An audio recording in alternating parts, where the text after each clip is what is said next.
This is Unit 8 of Governmental Accounting and Auditing, looking at accounting for fiduciary activities in the agency and trust funds of a state and local government. Up to this point, we've been focused entirely on accounting by governments for their own resources, for the inflows and outflows related to the provision of services and the support of the government. But fiduciary activities are those in which the government is acting as a trustee or an agent for resources of other entities or individuals, such as pension funds and tax collection funds that a government may operate on behalf of other governments, or an investment pool. So these resources are not reported in the government-wide financial statements because they don't belong to the government. And if you were to include them there, someone might mistakenly believe that those are resources that are available to the government. Or if there are liabilities in those funds, that those are liabilities that the government is responsible for satisfying. And that wouldn't be true in either case. So they're not presented in the government-wide statements, but rather are presented solely in a set of fiduciary fund financial statements that appear after the proprietary fund financial statements. There are two fiduciary fund financial statements, a balance sheet and an income statement: the statement of fiduciary net position and the statement of changes in fiduciary net position.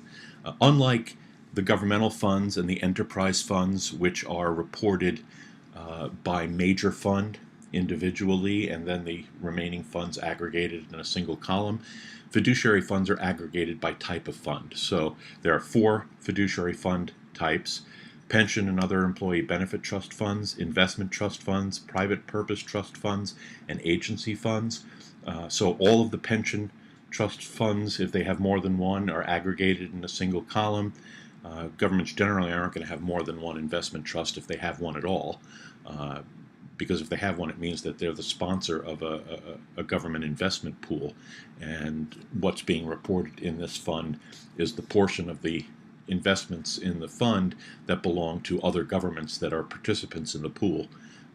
Private purpose trust funds, those are reporting trusts other than pension trusts and investment trusts, and agency funds. So if they have more than one agency fund, all the agency funds would be in one column. If they have multiple private purpose trust funds, they would all be aggregated into a single column. Agency funds get particular attention in the chapter because they're different from trust funds, and that trust funds tend to hold on to money for a very long time.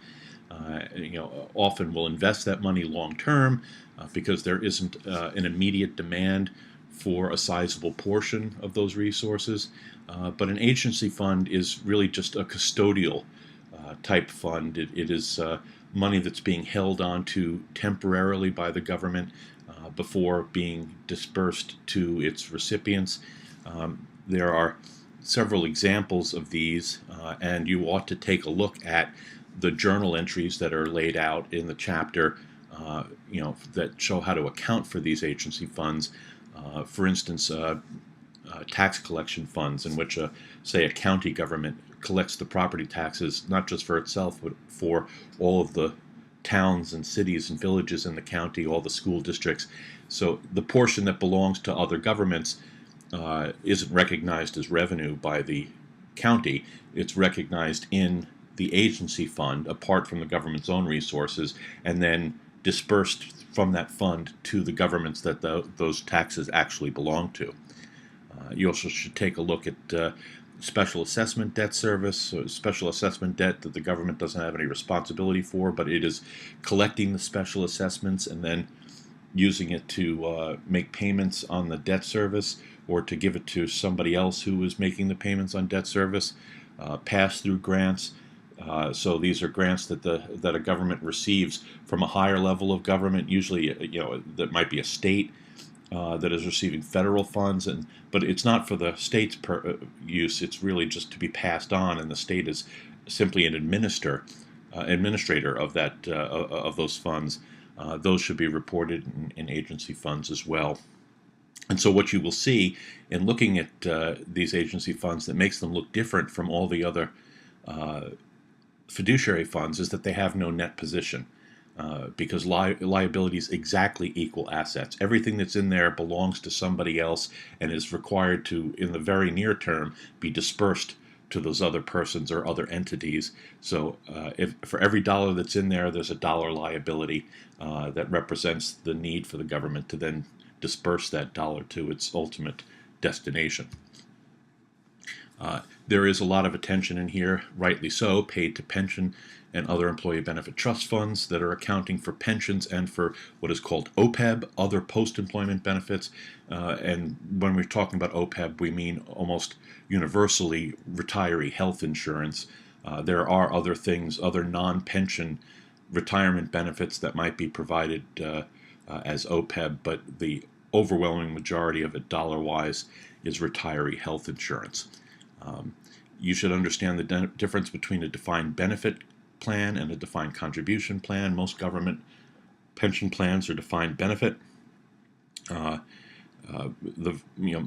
well as most OPEB plans, meaning the amount of benefit they're going to receive is specified in the terms of the plan, and the government then needs to contribute a sufficient amount to ensure that when benefit payments are made in the future, there are enough resources to cover them. Whereas on a defined contribution plan, the government is making a contribution to an individual account for the employee, and the amount of benefit that the employee gets in the future when he or she retires depends entirely upon how much is earned on those contributions to the plan over time. You should understand the concept of public employee retirement systems, which this is particularly relevant to states where they usually will have more than one pension plan. They may have one for the state government employees, a multiple employer plan for local governments to participate in, maybe a teacher system for the teachers in all the local school districts, perhaps a separate legislative pension plan, a separate public safety employee or state police plan. And the public employee retirement system then is the overarching administrative body that manages all of those funds.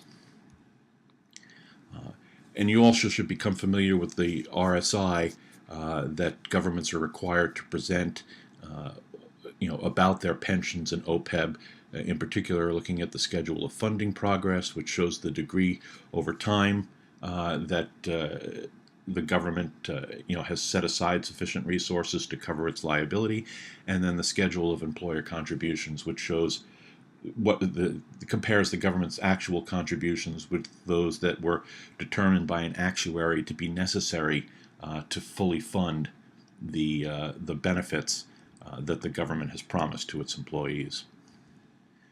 And then there are key pension and OPEB measures that you should become familiar with. The actuarial accrued liability is essentially the total obligation for pensions or OPEB. The actuarial value of assets is a measure of the value of the assets in the pension or OPEB trust that are available for paying benefits. The difference between them is the unfunded actuarial accrued liability, UAAL, or the unfunded liability, which is the total obligation, the AAL, minus the value of the assets in the plan. So this is the portion of the liability for pensions or OPEB that isn't covered by assets set aside in the plan. And then there are very key ratios for assessing the financial health of the plan and for making comparisons with other governments. The value of assets divided by the total obligation gives you a funding ratio. So it might tell you that they're 80% funded or 70% funded, meaning there's 20% that's not covered by assets, 30% that's not covered by assets. The ratio of the unfunded liability to covered payroll gives you a sense of the magnitude of this liability so that you can compare governments of different sizes, because if two governments both have, say, a $5 million unfunded liability, it doesn't necessarily mean that they're both in an equal place.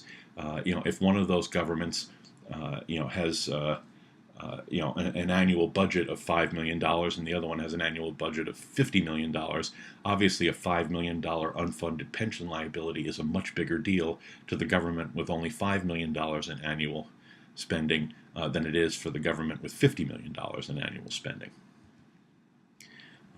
And then you need to, also become, generally familiar with this notion of the ARC, the annual required contribution, which is the normal cost, which is essentially the value of the assets that are newly earned in any given year, plus a portion of the unfunded liability.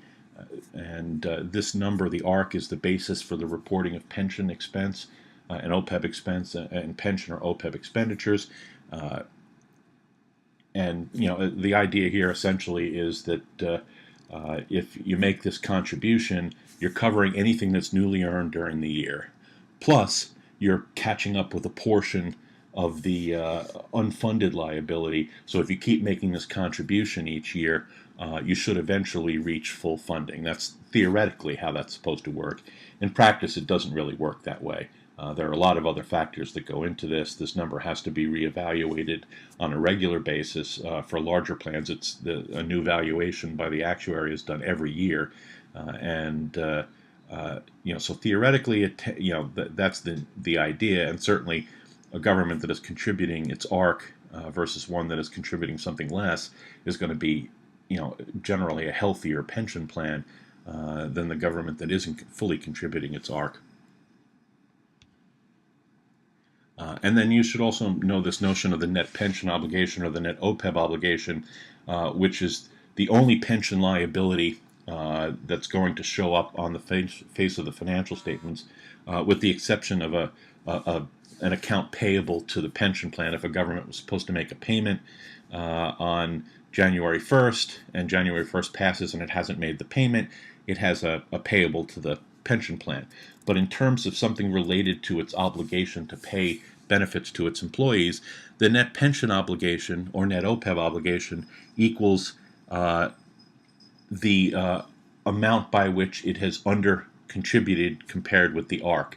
So if the ARC is, say, $1 million and they only contribute $750,000, then they would recognize a net pension obligation as a liability on the face of the financial statements for $250,000. And if you go back to when they implemented the pension standards or the OPEB standards, that net pension obligation or net OPEB obligation is essentially the accumulated underfunding against the ARC. So it's not the full amount that they owe their employees. It's not the unfunded portion that's not covered by assets in the plan. It's essentially the degree to which they have fallen short of their actuarial contribution requirements since they started reporting under these standards. And then annual pension cost comes into play if they have been underfunding and they have a net pension or net OPEB obligation. And then instead of the ARC being the basis for pension or OPEB expense, the annual pension cost is, which is a number that starts with the ARC but then makes some adjustments to avoid double counting, essentially, the fact that there's an actuarial valuation done, but it also has these liabilities on the face of the books. So some adjustments are made, and in either case, the government is always required to disclose the ARC, and if it has an annual pension cost because it has a net pension or net OPEB obligation, it's required to disclose that as well.